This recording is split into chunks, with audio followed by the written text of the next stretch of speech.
কেমন আছো তোমরা? রান্না কাব্যকথা কিচেন থেকে চলে আসলাম। আজকে তৈরি করব চিকেন চিজ বল। এই জন্য দেখো এখানে আমি খামি করে রেখেছি, ইস্ট দিয়ে আটা মেখে রেখেছি। তারপরে দেখো এখানে আমি কিমা রেখেছি, আর এখানে কিছু চিজ। আর এই দেখো কিভাবে তৈরি করছি। প্রথমে দেখো হাতে একটু গোল আটা এরকম গোল করে নিয়ে জাস্ট, তোমাদের বেলনি টেলনি কিছুই লাগবে না, ঠিক এইভাবে একটা শেপ দিব।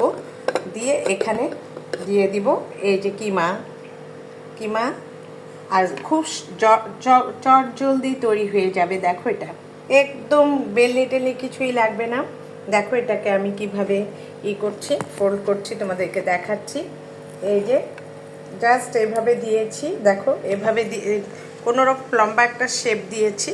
দিয়ে এখন এটাকে আমি ঠিক হাত দিয়ে এভাবে জাস্ট মুড়িয়ে নেব। এই যে দেখো তোমাদেরকে আমি দেখাবো। এই দুই পাশ দিয়ে দিয়ে এটাকে আমি জাস্ট মুড়িয়ে নিয়েছি।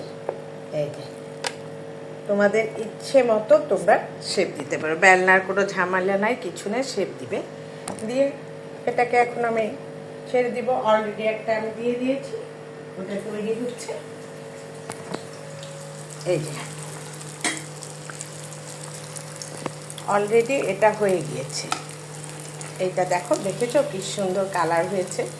খুব চট জলদি করে টিফিন, সকালের টিফিনে, বিকেলের নাস্তায় তোমরা এটা খেতে পারো সসের সাথে।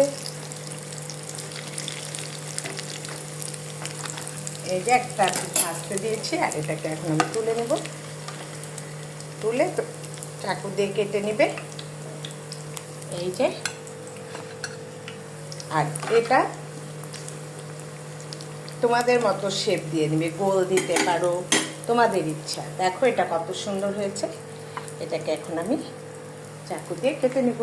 ঠিক এইভাবে বিকেলের নাস্তায় তোমরা একটা নাস্তা তৈরি করে অতিথিকেও পরিবেশন করতে পারো, নিজেরাও খেতে পারো। বাই, ভালো থেকো, সুস্থ।